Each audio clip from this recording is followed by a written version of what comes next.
Hi, everyone. Today, me and Endlessmidnightmoon are going to be talking about her newest Tapas novel, Ignite. If you want to read it and subscribe to it, please use the link in the description. So, today, we're going to be continuing off our previous discussion about Ignite, where we talked about the main character's themes and how it compares to Beyond the Gray Skies in terms of setting and time frame. Today, we're going to be talking about how she approached the writing of Ignite and how the structure of the story differs from Beyond the Gray Skies. Um, Right. So the first question is, what is the structure of Ignite? How does it compare to Beyond the Gray Skies?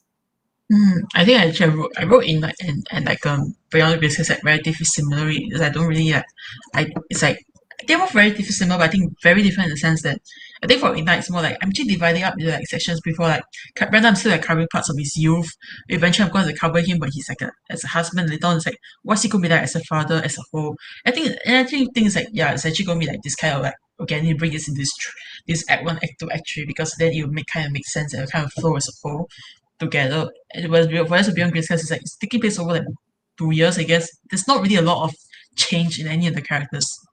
That Although makes sense. there's some significant change, but it's not like as big as like okay, here's a baby, or like here get married. Here I just got married, or I find the what is considered the love of my life, or not exactly love. It's like well, I can see myself spending the rest of my life with her or That him, or makes yeah, sense. that's like very different personalities. Like even then, right now, it's like, is anybody really settled down? Not even close.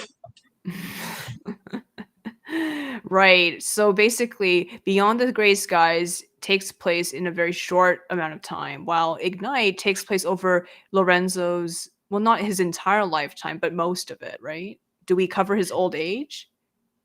I mean, we might see his old age.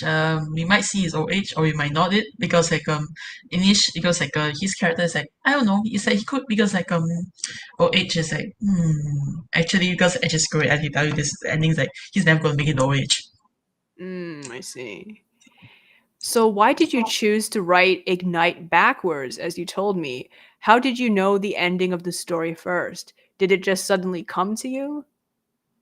I think it's because I was when I was writing it, it's like I already know that it was kind of gonna end somewhere around there and I was like, okay, maybe what I might be off about is about a year, maybe two, but then it's like most of it's already in there. But it's like I think it's like I was realizing that okay, I need to work backwards. How do I get from here to like the where I think he begins with? In the sense I think I found that common thread. It's like I don't know, it's like I think it's a desire for him for progress, like the inner essentially like he wants to like see a different kind of reality emerge. He's not like I don't want things to stay the same, to like be the same thing. Be like I don't want my children to have exactly go through the same thing as I did when I was young, or like imagine like I think it can get spot more, especially if he sees his sister gets married. It's like thinking like and I think it's like, do I really want this for my if I have a daughter in the future, do I want this for her? I think this is gonna be a very interesting things that I need to do with it because as I went backwards, it's like now it's the use like he's really in the questioning stage and like I ever been introduced like when he meets like his wife just yet. It's like it was like what makes their relationship really works together. It's like I don't know, my approach to romance has kind of changed a little bit as time went by because I realized that they kind of need to be on like they kind of need to have very similar goals and similar dreams that really like similar desires that bring them together. And it's like and I realizing that I can have it and also like how do I really also juxtapose it and show it in different ways like okay maybe this relationship might not work out because both they have like they both really want very extremely different things out of the entire marriage. That makes sense. Something very interesting to think about 18th century is like the things that oh you can't really marry anyone, you can't really choose. There was some choice. If you hated your husband, they could say, you know what, screw it, we'll find somebody else. So it wasn't as bad as some people think, right? Yeah, it's more like a situation that if you could tolerate him, okay, the marriage could work. But it will not be true love, but as I say that toleration, friendship. But like if we hated and love each other's face, okay, that's fine. We'll break you up. We don't want you to kill somebody or the other person to kill you. That Because like, makes I sense. think I also think there was like a lot like there's like a lot of this kind of marriages that took place. It's like in I think that period was like there was like one British prince like who had such a horrible marriage with his wife. It's like he used to sleep with her on the day of the wedding, and if they can be drunk to do it. I think they learn a lot for that. It's like, no, there was no children out of the marriage. It's only had one. And the one was like, was conceived the wedding night. Lah. So, how did you write Beyond the Gray Skies in comparison? Did you go with an outline or did you write it as you go? I think initially I wrote it as I go. Then eventually I had to like, okay, I need to actually plan what's gonna happen because otherwise I think I'm gonna lose track of everything. And then it's like and I think it's like I kind of brought a lot of that style over to like Ignite. It's like but Ignite is a lot more easier to like to really like keep track of it because it's just gonna be like one very straight line is point A and I'm getting into point at the end of the story to point B. And most of it just some weird detours, but like he's gonna be like it's really gonna be much more straightforward than say something beyond the gray skies, which I'm still like I actually don't really know how to. I'm actually like, okay, I need to edit all this somehow. I need to bring it back together again. Or I need to separate it because it might as well be three different books in one. That's true. Especially since, Beyond the Gray Skies also has three perspectives, right? Yeah, The Moreni siblings. While Lorenzo's story, Ignite, is pretty much just from his point of view. yeah, and so his beliefs, and I think his beliefs are gonna be like really playing like what he thinks, what he values is gonna be really playing a very important part in like the whole story as a whole. Because like I think it's like it's just I don't know whether it's because like he's gonna have like that chance like okay you know what maybe I can remake the world after all, and I'm gonna have to explore that as well because for him is like I think something interesting is I realized about it like in like the rest is like his parents never really get a chance to say hey how if this doesn't work for me I can just recreate the world, but it's like but then they don't really ever get the opportunity because like the world never really changes that much from when they're born to when they die. That's true. Actually, the only Right. thing I don't think interesting I think that changed was like during that period was something called the emergence of the public sphere, but it's that was mostly in England than say like than say in other parts of the continent. But I think the ones was like because of he's born in that particular period where like, the revolution is just about to come knocking on the door. It's like he has that like chance like okay really I can do something about it. I think that's gonna be something interesting because like as his whole family deals with like the revolution as a whole, it's like they're gonna have very different interesting perspectives about it, or they're either going to write with it on or just going to say you know what last time was enough. I had enough of it. hmm So, what does Lorenzo think of the public sphere? Hmm. Actually, no, the public sphere was something I brought up because like oh yeah, the public sphere came about like I think there was two sides of it. Number one was like the emergence, like the very like the intellectuals they had their own little space that became like something people call the Republic of Letters. It's like it's very interesting because like this was like a bunch of people who were just like writing every day, sitting in the middle, sitting either in cafes or sitting in the middle of nowhere, just writing Oh, out the stuff okay. and then mailing it to them or like or if you can't print it in France, you can go to Switzerland and they print it for you and then ship it back to France. Oh, I see. So it's like, a gathering of intellectuals. And secondly, there's also like a case like because actually the idea of like the real idea when people start really participating in politics is really only when the the French Revolution opened that doors. It's like now the population can really participate. They can like you don't need to do anything. You just need to strike and to hmm riot. How was writing the dialogue for Beyond the Gray Skies compared to Ignite? Do you think your approach to writing the dialogue changed or not? Mm, I think the approach is I don't think it really changed that much. It's more like I think it's more like what do I don't think it really changed that much to be fair. It's like it's just like I think it's just because when I approach the writing, it's like I tend to like okay, what is this person going to say, and then like does this make sense for that makes it make sense for them to say this, or it's like or like can they be or like am I really or am I doing it because I'm trying to give clues or something like that because like sometimes like when I high surpass the dialogue, it's like yeah, when I don't make it so clear, it's like because I really want to there's a mystery I'm building. I really want to really use it correctly. It's like I don't really want to give it up until time is right. So it's like hmm though it's actually it's actually quite similar and quite different. I think it says it goes at the period said it doesn't really change that much over like but it's not all has changed but also doesn't really change that much because like I think the beginning what I'm seeing here is like just before all hell breaks loose and beyond Christmas is long after they are finally okay they are finally settled into like something normal. hmm Right. So is there anything else between the two novels that changed, or did most everything else kind of just remain the same other than the structure?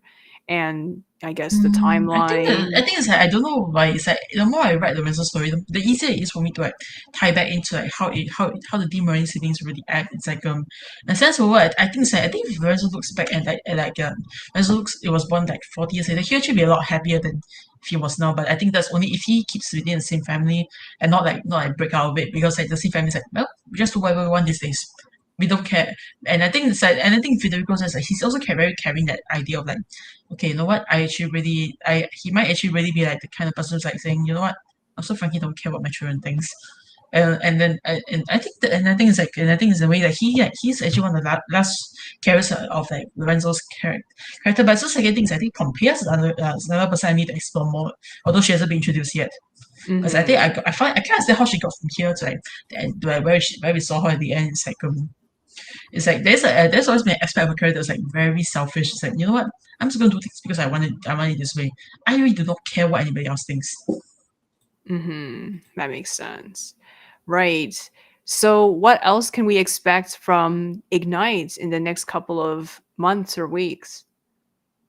I think it's like really kind. It's like I just said that next round is like I think it's like really great. Ricky slowly making a transition to like Lorenzo getting that wasn't getting married, and I think it's like something interesting is realizing the fact is like they say it also changes you, but I also think it's like those second everything is like I think it's something called like his parents like really want him to get married because like do you think it would help if like settle him down, calm him down from his really crazy ideas? And I think the only choice is that he either has to marry somebody like him or somebody who's like I just want to change. I really don't really like the way things are either way too. So I'll burn it down with you. Mm-hmm. So, I guess we'll find out how he meets his wife Yeah, and I and the think it's kind of like it might not. conversations they'll have. Yeah, and I think it's like it started off as like okay because like I think also Pompeii is also working backwards because I did wrote like what happens to her after and what happens to her in the next in in Beyond the Grey Skies and both of them are very different Pompeia's at the end at Beyond the Grey Skies like she's gonna be like a very complicated character. There's not much for her to do anymore. So it's like she just sits around there most of the time. It's like you know I'm pretty happy. And then Mm-hmm. how do I work back from that? It's like it's going to be very interesting because I don't think she's going to be like I don't think she's ever going to be like that because like she finally reaches that peace after a lot of crazy stuff happened to her. It's like it changes her perspective a lot. But I think it's like I think it's sometimes like I don't think she was really all that I was say all that traditional in the first place. Means that she was more like I think she was always really all that like okay I'm really happy the way things are because I think even like especially afterwards like you know what I'm just gonna do whatever I want. I don't care anymore. Mm-hmm. I think I find the most interesting thing is that his relationship with like Lorenzo's. I didn't really know how to write like Lorenzo's like ideas and dreams until I really brought out someone like his cousin like Bear, which is like both of them are like very similar people but also very different. Mm-hmm. Right. Right. So I think we've really covered all the questions. Are there anything else that you want to talk about the structure of the two novels and how they compare? Mhm. Oh yeah, I think for me, structural novels wise, like sometimes I might do this like I don't know, maybe before I think it's like because in the beginning I started with like a brief look into like okay this is what happens at the end and this is what I'm going to start with because I like honestly you're not really going to get a lot of that until much later on because right now it's like it's really I think it's really defining who Lorenzo is as a person and like really making sure like it's why would he eventually go to that direction why would he think that you know what I want to try and gamble just a bit maybe it might work out maybe it might fail but I think I want to try out. Mm-hmm. Right. Yeah, those were really great answers. And, I think we learned a lot about your writing approach to both of these stories. And I can't wait to see more developments, especially how he meets Pompeia. And, Pompeia is a great character in her own right. And maybe we should have a podcast about her. Oh yeah, I think it's probably when I finally introduced her as like at the beginning when she's like before everything happens Because we've been because I think that hearing would like about her for a long time. So, I can't wait to see more about her. actually I didn't really conceive her character to be like this complicated person until I was thinking actually I don't know why but I think it'd be interesting if I really focusing on her because like so many times like so many stories that they like to neglect the mother a lot for some weird reason That's or like true. or like because the mother's like, oh, she's a wife, she's like that. But even in my stories, like Beatrice is like, it's not really exactly like a the wife. She's like the person that Lorenzo is very close with personally, because like he never really feels like he has to be someone else with her, because like to her he's just a son. And I think it's like she likes the, I think deep down she's also kind of like she also has very intellectual ideas to her. She leans towards it, and I think she encourages it in both like all her children, regardless. And although Mhm. like, she's been asked to like give it up a long, long time ago to like for the altar, to sacrifice it at the mighty altar of being a mother and being a wife. That's true. So I guess that's why she enjoys talking about these things with her son because, she had to sacrifice them a long time ago. And we'll see how this changes in the next generation. And since, he Yeah, will be getting married in the next few months that we see his story. yeah, and I that was probably not as soon as maybe in the next few months, but more certainly it's like, well, do they actually approve? Who knows? All right. Thank you so much. Thank you. See Thank you for you. having me Bye. on. See Yeah, you. thank you so much. Bye.